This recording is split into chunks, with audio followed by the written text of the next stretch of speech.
독서 교수학습의 기본 원리. 독서 교수학습의 기본 원리에는 학습자 중심의 원리, 개별성의 원리, 활동 지향성의 원리, 실제성의 원리 등이 있다.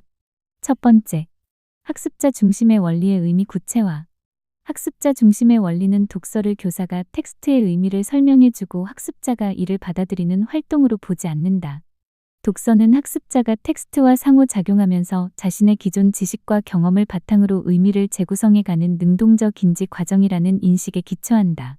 따라서 동일한 텍스트를 읽더라도 학습자에 따라 이해의 깊이와 관점이 달라질 수 있으며 이러한 차이는 오류가 아니라 자연스러운 의미 구성의 결과로 받아들여진다. 이 관점에서 독서 수업의 초점은 정답 제시가 아니라 학습자가 어떻게 의미를 만들어가는가에 놓인다. 즉, 결과보다 과정이 중시된다. 2. 학습자 중심의 원리에서 구성주의 관점과 근접 발달영역의 실제 적용. 학습자 중심의 원리는 구성주의 교육이론, 특히 근접 발달영역 GPD 개념과 밀접하게 연결된다.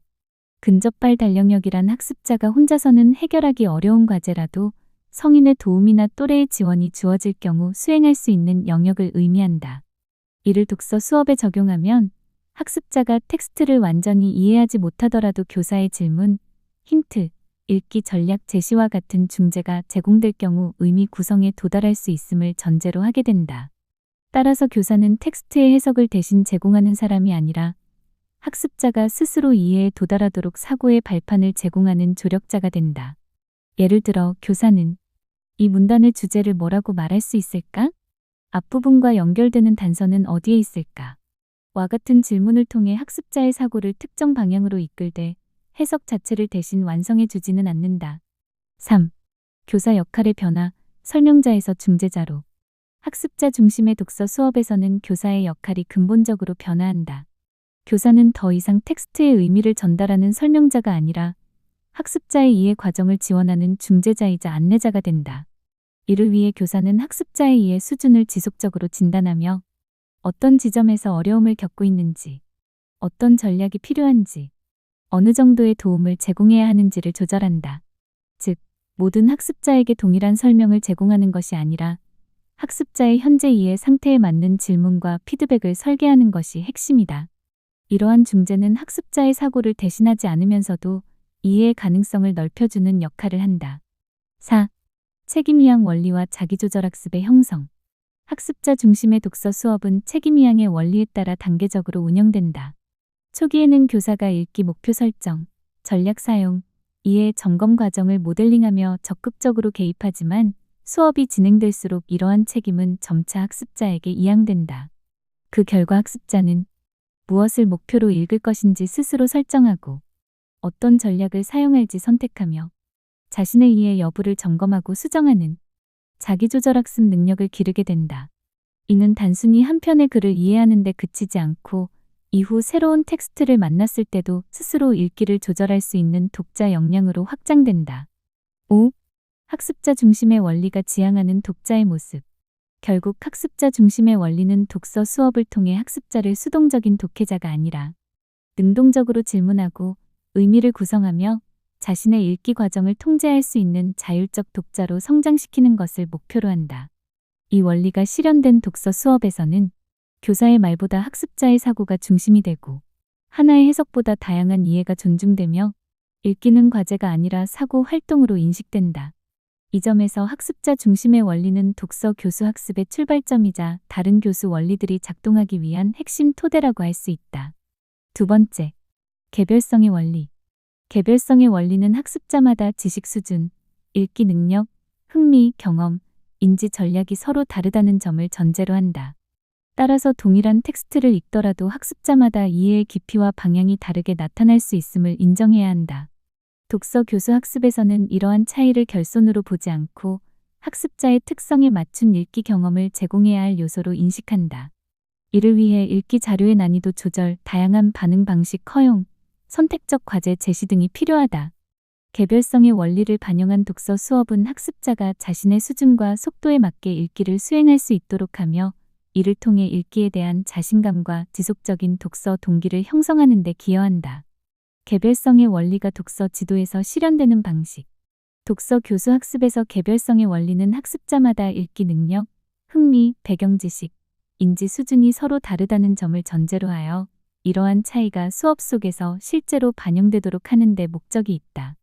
따라서 개별성의 원리는 동일한 내용을 모든 학습자에게 동일한 방식으로 제시하는 것이 아니라 같은 목표를 향해 다양한 경로로 읽기 활동이 이루어지도록 하는 방식으로 실현된다. 먼저 개별성의 원리는 읽기 자료의 개별화를 통해 구현될 수 있다. 독서 지도에서는 하나의 주제 아래 난이도가 서로 다른 텍스트를 제시하고 학습자가 자신의 읽기 수준이나 흥미에 따라 자료를 선택하도록 할 수 있다. 예를 들어 환경 문제라는 공통 주제 아래 짧은 설명문, 신문기사, 논설문을 함께 제시하고 학습자가 그중 하나를 선택해 읽게 하는 방식이다. 이는 동일한 학습 목표를 유지하면서도 학습자의 인지 수준과 배경 지식을 고려한 읽기 경험을 제공한다는 점에서 개별성의 원리를 반영한 지도라 할 수 있다. 또한 개별성의 원리는 읽기 속도와 과정의 개별화를 통해 실현된다. 모든 학습자에게 동일한 시간 안에 같은 분량을 읽게 하는 대신 읽기 속도와 중단 지점을 학습자에게 맡김으로써 개인차를 인정하는 것이다. 예를 들어 일정 시간 동안 자유 읽기 시간을 제공하되 어떤 학습자는 글 전체를 읽고 어떤 학습자는 일부를 정독하더라도 이를 허용한다. 이는 읽기 능력의 차이를 결손이 아닌 개인차로 인식하게 하여 읽기에 대한 부담을 줄이고 읽기 효능감을 유지하도록 돕는다. 개별성의 원리는 독해 과제의 개별화를 통해서도 나타난다. 동일한 텍스트를 읽더라도 과제의 수준을 달리 제시하거나 선택형 단계형 과제를 활용하여 학습자가 자신의 수준에 맞는 과제를 수행하도록 하는 방식이다. 예를 들어 하나의 설명문을 읽고 중심 문장 찾기, 글의 구조 정리, 주장에 대한 비판적 의견 쓰기 중 하나를 선택해 수행하게 하는 경우 학습자는 자신의 독해 수준에 맞는 도전 과제를 경험할 수 있다. 이는 성공 경험을 제공함으로써 읽기 동기를 강화하는 데 기여한다. 아울러 개별성의 원리는 읽기 반응 방식의 개별화를 통해 구현된다. 독서 결과를 표현하는 방식을 단일화하지 않고 말하기, 쓰기, 그림, 마인드맵 등 다양한 반응 방식을 허용함으로써 학습자의 언어 능력과 표현 특성을 고려하는 것이다.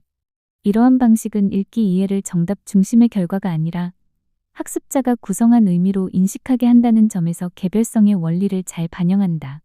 마지막으로 개별성의 원리는 교사의 중재 방식의 개별화를 통해 수업 전반에 걸쳐 실현된다.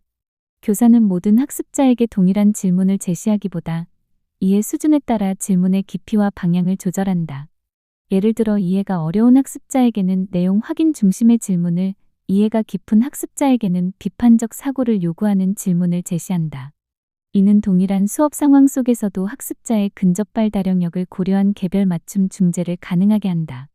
이와 같이 개별성의 원리는 독서 지도에서 읽기 자료, 읽기 과정, 과제 수준, 반응 방식, 교사의 중재 전반에 걸쳐 구현되며 학습자 각자의 특성을 존중하는 읽기 경험을 제공하는 데 핵심적인 역할을 한다. 세 번째, 활동 지향성의 원리. 활동 지향성의 원리는 독서가 단순한 텍스트 수용 행위가 아니라 사고와 상호작용을 통해 의미를 구성하는 활동임을 강조한다. 따라서 독서 수업은 교사의 설명 위주로 진행되기보다 학습자의 참여와 수행을 중심으로 구성되어야 한다.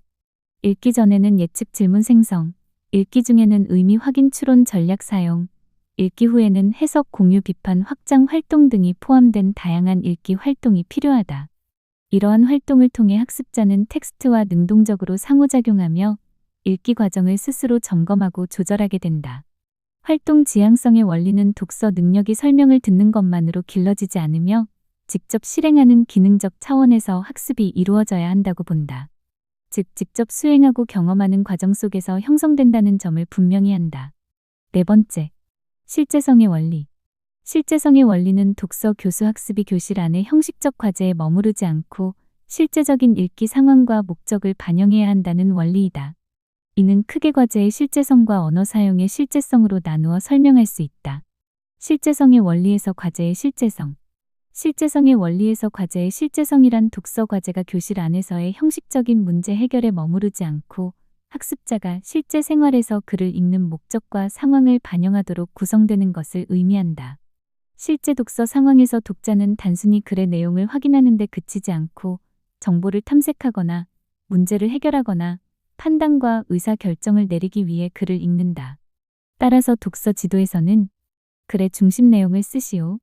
와 같은 단순 재생형 과제보다는 읽은 내용을 바탕으로 특정한 목적을 수행하도록 요구하는 과제가 제시되어야 한다. 예를 들어 환경 문제에 관한 글을 읽고 환경 보호 캠페인에 참여할지 여부를 결정하기 위한 근거를 정리하게 하는 과제는 학습자가 실제적인 읽기 목적을 가지고 텍스트에 접근하도록 한다. 이와 같은 과제는 학습자로 하여금 글의 내용을 선별하고 중요 정보를 비교 종합하며 자신의 판단을 형성하게 함으로써 독서를 실제적인 언어 사용 활동으로 경험하게 한다는 점에서 과제의 실제성을 구현한 사례라 할 수 있다. 또한 언어 사용의 실제성은 독서 활동이 읽기 기능에만 한정되지 않고 듣기 말하기 쓰기와 통합적으로 이루어져야 함을 강조한다. 실제 의사소통 상황에서 읽기는 다른 언어 기능과 분리되어 사용되지 않기 때문이다.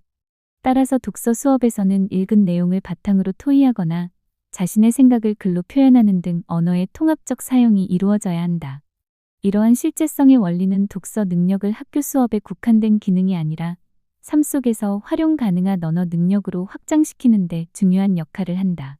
독서 교수 학습의 기본 원리는 학습자 중심의 원리, 개별화의 원리, 활동 지향성의 원리, 실제성의 원리로 구성되며 이들은 상호 분리된 요소가 아니라 유기적으로 작동한다.